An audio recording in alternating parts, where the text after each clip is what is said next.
भारतीय धर्मीय संस्कृति रे कार्तिक मास हेउछि एक पवित्र मास।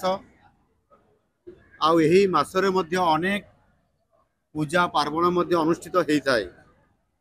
आउ एही कार्तिक मासरे ओडिशा रे हविष्याड़ी माँ माने निष्ठार सह राई दामोदर व्रत बा कार्तिक व्रत प्रति वर्ष पालन करि थांती।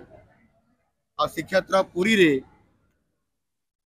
महाप्रभु को दर्शन करी व्रत पालन करबा पई सबु माँ मानकर इच्छा एवं अभिलाष माने प्रायतः रखी थांती। किंतु ता भितर किछि माँ माने पुरी को आसिकी एठी व्रत पालन करबा पई समाने एठी आसी थांती। आउ विभिन्न कारणवशतः मध्य किछि माँ माने आसी पारि न थांती।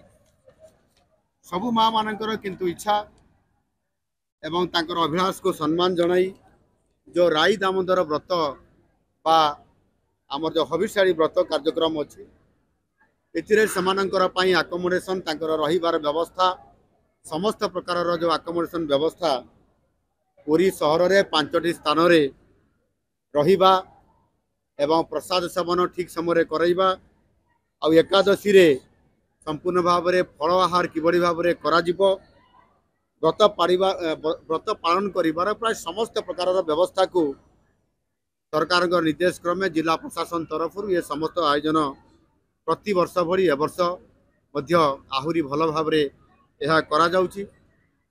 आज ये कार्यक्रम जोठी आमे आज उपस्थित अछंती वृंदावती निवास ता सहित मध्य बगला धर्मशाला रेलवे टूरिस्ट कॉम्प्लेक्स रेलवे कल्याण मंडप और मोचीसाई कल्याण मंडप ठारे यही भाव में 5टी ये निवास रे 2500 रु 2500 माँ मानकर पाई ये समस्त व्यवस्था इथिरे माँ मानकर समस्त केमती सुविधा रे हेबो कष्ट न पाइबे तथा समय समस्त कार्य को ठीक भाव में से करि पारिबे सेति पाई समस्त व्यवस्था को संपूर्ण एवं सुनिश्चित करा जाइछि।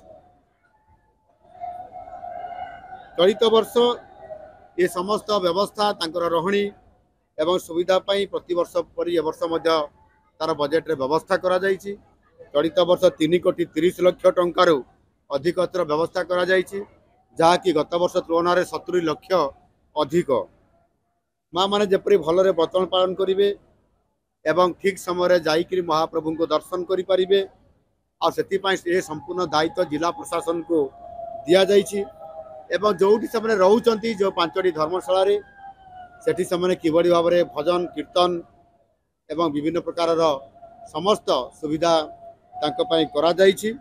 एवं यह निश्चित भाव में माँ माने प्रति वर्ष यही भाव में आसुथांतु तांकर समस्त सुविधा व्यवस्था सरकार के तरफ करा जाउछि कौन प्रकार असुविधा नहीं एवं सेमाने मध्य भारी खुशी अछंती। सेमाने आम समस्त को सरकार को समस्त को आशीर्वाद करने सहित ये पूरा समाज को किभली भाव में भलरे समस्ते रहिबे सुखरे रहिबे शांति रे रहिबे आ सेतिपाई समस्ते आज एटी मंचरु आसिकरी मध्य सेमाने आशीर्वाद करि जाइछंती एवं आमर जो प्रशासन तरफ सरकार को तरफ जो व्यवस्था करा जाइछि सेतिरे मध्य सेमाने खुशी व्यक्त हेकरी सेमाने एठी मते आशीर्वाद भी करिसंती एवं जो माने व्यवस्था रे अछंती समस्त को मध्य सेमाने मध्य ताको तरफ धन्यवाद अर्पण करिसंती। एनो निश्चित भाव रे ये गोटिए आम ओडिया अस्मितार ये सम्मानर कथा ये आध्यात्मिकतार कथा महाप्रभु जगन्नाथंकर आशीर्वाद रे महाप्रभु जगन्नाथ को किभली भाव में आमर माँ माने तांको ये पवित्र मास कार्तिक मास दर्शन करिवे सानिध्य लाभ करिवे ताहा निश्चित भाव में यही भली भाव में प्रति वर्ष ये कार्तिक मास यही भाव में संपादन रहू प्रभु जगन्नाथ निकट में यह ही मोर तांको निकट में प्रार्थना। धन्यवाद।